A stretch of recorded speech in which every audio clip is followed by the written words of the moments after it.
Hey everybody, and welcome back to the Final Fantasy playthrough. Last part, we entered the dreaded Marsh Cave, bane of most people's childhood or anyone's experience of Final Fantasy. But we came out victorious, got the crown, delivered it to the fake king who turned out to actually be a pretty dickish boss. Fuck that guy. Fuck him indeed, and which we thoroughly did, swiftly and painfully. And now begins a sort of genre shift in Final Fantasy, whereas before we were being a straight up RPG, talking to NPCs, doing quests, going into dungeons. Now we're gonna turn into sort of a point and click adventure where we're gonna do a huge chain of trades and essential favors in order to escape. If you notice on the world map, we're actually in a little lake within the continent. But we're finding a way to escape those bars, those landlocked bars, and instead journey through the whole world to complete our quest of lighting up the 4 crystals. I've been told these guys, the Kizokus, drop a lot of, gil and whatnot. Is that true? That is true. The Kaizoku, which is an actual Japanese name for pirate, they're sort of a bug with them involving getting lots of early money. See, the thing is that when you turn the NES system on, it will generate a number that will essentially assign what encounter will you get depending on what domain you're in, as in, are you in a forest, are you in a grassland, are you in a dungeon, in the ocean? The thing is that when you turn your system on, that number is always 3. It's not random. The first number is always set as 3. Huh. So the number 3 actually correlates to a Kaizoku battle. So what happens is you can get into a fight with them, reap the money, go back to town, save, turn off your system, turn it back on, and your next battle will be Kaizokus yet again. It's pretty much an old as hell technique bug. It may even be in some old retro magazines on how to get early money. Oh, I'm just thinking of, is it Maple, the witch from Link's Awakening right now? From the Oracle games? Yeah. She kind of looks like her, but Matoya is a little bit different. Matoya is a blind witch, and we probably could have talked to her a lot sooner, as soon as we left Cornelia. Some of the NPCs mention Matoya, but there's really no reason to go talk to her until after you get the crystal from Astos. And then once you give it to her, she can see again, and she gives you the, the herb. The herb used for awakening. And we're gonna use that on the Elf Prince, which, like I said, it's sort of like we're playing Grim Fandango all over again. Next, we're gonna freaking put arsenic in a pie and feed it to a ghost pirate or some shit. I don't know. Can I just say, I just love how, jovial this whole, ship trip is. It's doodle-doo-doo-doo, doodle-doo. I love the boat music. It's probably one of my favorite. I wish it had been the travel music for all your modes of transportation, but boat music is good. It is just a shame, though, that because this is such an early RPG, they didn't really quite think of preventing battles with boat. And they're not going to get to that point for a while. It's going to continue on through all of the 8-bit games, that just because you're on a boat doesn't mean you're safe from random battles. Yeah, so have fun, just punching sharks right in the face and, slashing eyeballs in 2. But thankfully, they are weak to electricity, because believe it or not, before Final Fantasy, elemental weaknesses were not a common thing in at least computer game RPGs. It's mostly a Dungeons and Dragons thing. That fire enemies weak to ice/water, water enemies weak to electricity. When they were making Final Fantasy, they noticed that Dragon Quest is pretty Japanese in its RPG design, and they actually really, really wanted to emulate Dungeons and Dragons. And so with that, they brought over the ideas of the elemental weaknesses. And then, of course, that became a widespread, any RPG mechanic of using the right element. Earliest example I can think of, and I'm speaking just personally here, is, Pokemon Red and Blue, really. Yeah, from there, that's probably where most people our age will, know elemental weaknesses and shit. Don't buy Lock. Do not buy the Lock spell. It's supposed to essentially lower your enemy's evasion, but, NES bug, it actually raises their evasion, making them harder to hit. Haha, fooled you! Sucka, half these spells don't work the way they're supposed to.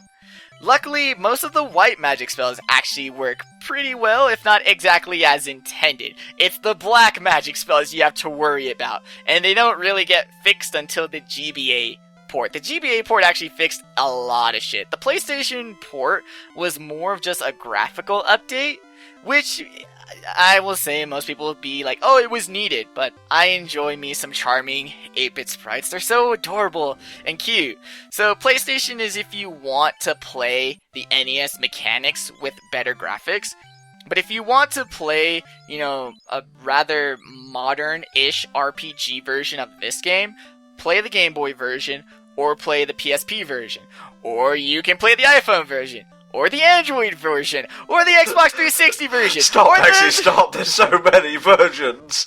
I am not kidding. I'm pretty sure you could buy a toaster in Japan, and it will have Final Fantasy installed in it. This game has been re-released way too many times. Dude, I can grind while I make my breakfast. That's actually hella neat.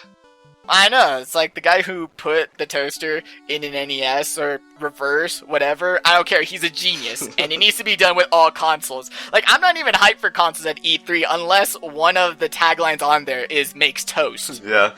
Now, two things. One, I noticed we got the Mystic Key for reviving that king with the herb. That opens certain locked doors across the continent, which gives you major swag and or booty if you decide to backtrack and the like. And also, I noticed you were buying softs. Do they revive stoned party members? Not like that. Party members who have actually been turned to stone.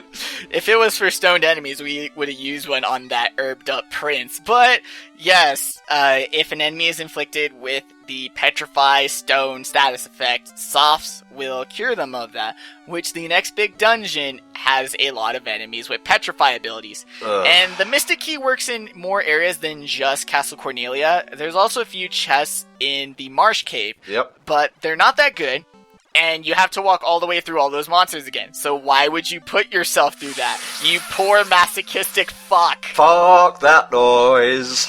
No, the only mandatory area you need to use the key on is Cornelia Castle to get the trinitrotoluene, or the TNT. It's later called gunpowder. Gotta say, these towns are very accepting of practicing witches and warlocks. The white magic I can understand, but the black magic, the one that's directly rooted in Satan and the like. Which is even weirder because they're next door to a church. Oh, I'm sorry, not the church, the clinic. Because remember, this is the 80s and Nintendo still has their very strict no religion in our games clause. Mm-hmm. And the clinic is where you go to revive fallen party members. I'm not sure if Phoenix Downs existed at this point. Not in this game. Phoenix Downs don't show up until the GBA version. Having a party member fall was detrimental. You'd have to walk all the way back to the clinic, get them cured, not revive, it's not an exorcism, shh. And then once your party member is back, they're only back with 1 HP. So from there, you also have to heal them. So death is pretty hardcore. Yes, there are white magic spells that revive, but we won't be getting those for a while. Instead, I'm relying on the fact that I'm just not gonna die. And if I did, that would be pretty bad, and I'd probably start this entire recording over. We're done. No more playthroughs. Cancelled. Yeah, Mexi has kind of picked up a few perfectionist tendencies from me, in a good way, though. Not in an OCD kind of way, I hope. Nah. I've always been pretty perfectionist. When I play games, I play to master. I don't like to I barely beat this game. Nah. I want to show that I kicked this game's ass at its own game. Alright, so what are we doing now, Mexi? Now that we have TNT, we've entered the land of the dwarves. Here's a weird thing about dwarves in Final Fantasy. We've seen elves, which, this all makes sense. Humans, dwarves, elves. You see these all the fucking time in D&D. The thing is that elves don't really show up ever again. Square Enix were smart enough to come up with their own elf-like races, but with dwarves will show up a lot in Final Fantasy. Most noticeably Final Fantasy IV. Final Fantasy IX. And if you notice anything about dwarves, they always have this greeting.